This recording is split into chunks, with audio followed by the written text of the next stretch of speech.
Muy buenas noches amigos de Denuncia Ciudadana. Hoy durante estas fechas estaremos dando a conocer el panorama del coronavirus COVID-19 desde cómo está afectando a nivel mundial hasta llegar al estado de Yucatán.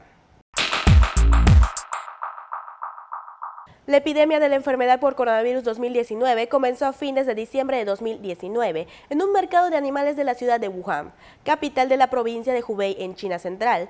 Desde entonces se ha extendido rápidamente por China y en otros países, lo que ha generado miles de contagios en diversos países alrededor del mundo.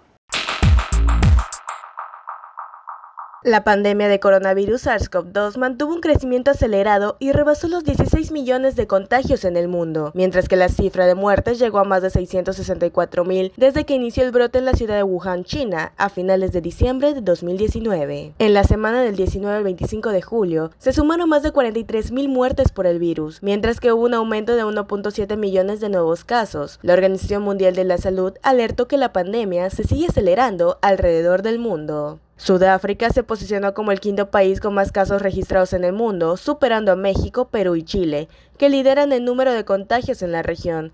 Asimismo, es el país que más casos ha registrado en África, donde existe un posible exceso de subnotificación por los precarios sistemas de salud. Estados Unidos registró un nuevo récord en contagios con 68.212 en las últimas 24 horas. De acuerdo con la Universidad Johns Hopkins, el número total de decesos alcanzó los 146.000. California, Florida y Texas son los estados que más han registrado en las últimas semanas. La pandemia de coronavirus golpea de manera muy desigual a Brasil. En algunas regiones apenas comienza y en otras se estabilizó tras dejar miles de muertos, pero se teme un repunte debido a las erráticas políticas para combatirla. El investigador en salud pública Marcelo Gómez, de la Fundación Oswaldo Cruz, aseguró que el desarrollo de la pandemia es heterogéneo, incluso cambia entre regiones de un mismo estado. Mientras que las autoridades cancelaron los festejos de fin de año, se realizan tradicionalmente en la playa de Copacabana, asegurando que se busca una nueva forma de adaptarla a la nueva realidad de la pandemia. Brasil se mantiene como el segundo país más afectado por la pandemia,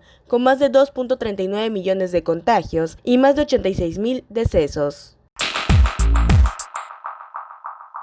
Una de las preocupaciones que tiene la gente es qué grado de mortalidad tiene. Según los últimos datos de la OMS, el índice de letalidad del nuevo coronavirus entre los contagios se sitúa entre el 2 y el 4% en Wuhan, mientras que fuera del área de esta ciudad se reduce en un 0.7%. Sin embargo, los investigadores consideran que aún es demasiado pronto para calcular con precisión su letalidad, en parte debido a que los casos leves no son diagnosticados y no se registran, además de que en ocasiones la enfermedad cursa de manera asintomática. Esto haría que la cifra se redujera significativamente.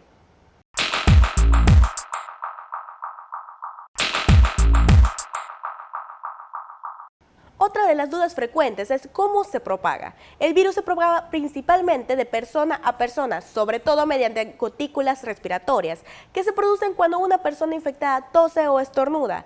Estas gotitas pueden llegar a la boca o la nariz de las personas que se encuentran cerca y posiblemente entrar a los pulmones al respirar.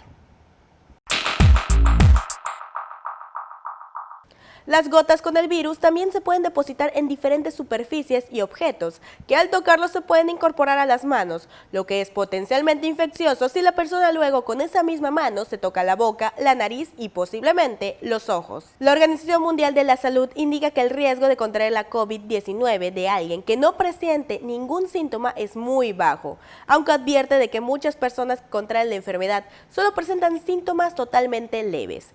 Esto, dice, es particularmente cierto en las primeras etapas de la enfermedad y por lo tanto es posible contagiarse de alguien que, por ejemplo, solamente tenga una tos leve y no se sienta enfermo. Asimismo, una vez superada la enfermedad, se inicia la fase de excreción del virus, cuya duración media es de 20 días. Un trabajo publicado recientemente sugiere que la excreción prolongada indica que los pacientes todavía pueden ser capaces de propagar el COVID-19 en esta fase. Además, el coronavirus fue detectable hasta el final en las personas fallecidas. Con todo esto te preguntarás si es muy contagioso. Parece que el COVID-19 puede transmitirse con bastante facilidad. De momento, la OMS estima que la tasa de contagio del virus es de 1.4 a 2.5, aunque otras estimaciones hablan de un rango de entre 2 y 3. Esto quiere decir que cada persona infectada puede a su vez infectar a entre 2 y 3 personas. Para controlar una epidemia, la RO necesita disminuir debajo de 1. Asimismo, para prevenirlo, los consejos divulgados por las autoridades sanitarias para evitar el contagio son lavarse las manos de manera frecuente y usar pañuelos o el codo para cubrirse la nariz y boca cuando se tose o estornuda.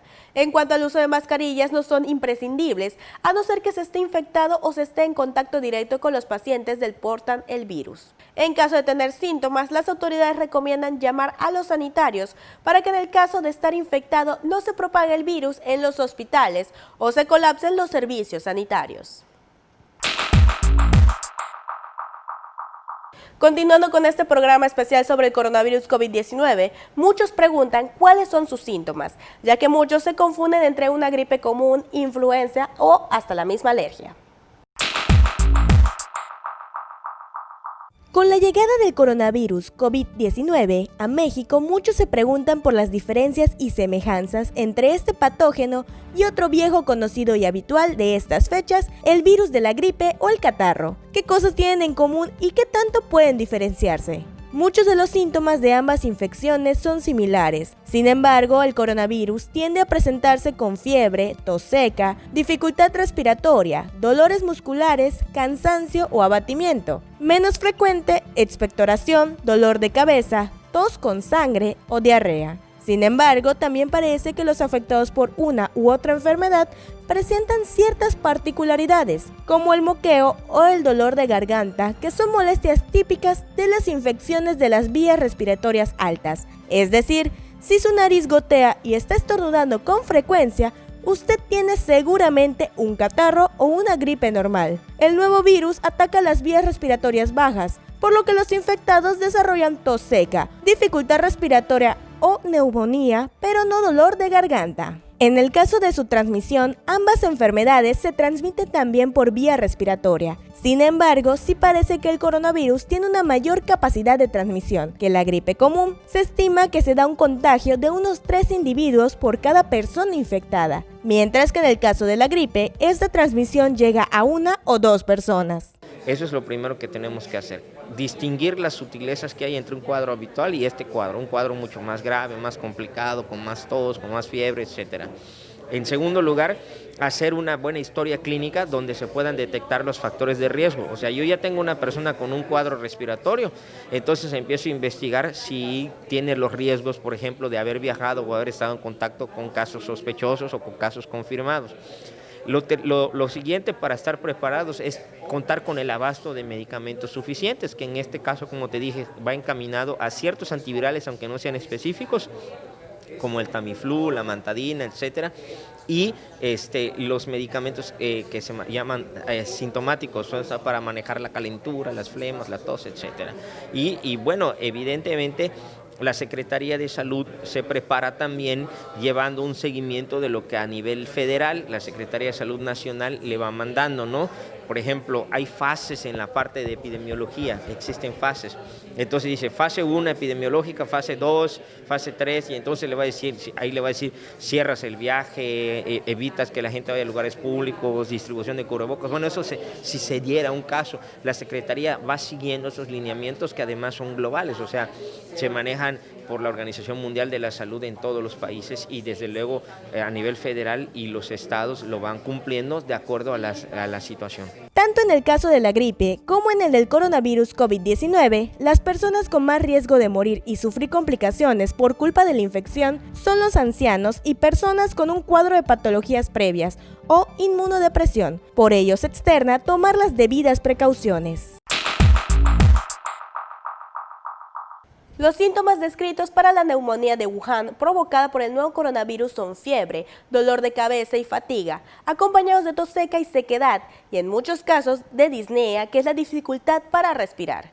Estos síntomas se comparten con muchas patologías, por lo que para no saturar los servicios de salud y evitar nuevos contagios, el gobierno federal recomienda llamar al número 800-0044-800 y pide no salir de casa hasta estar totalmente seguro que no es un riesgo.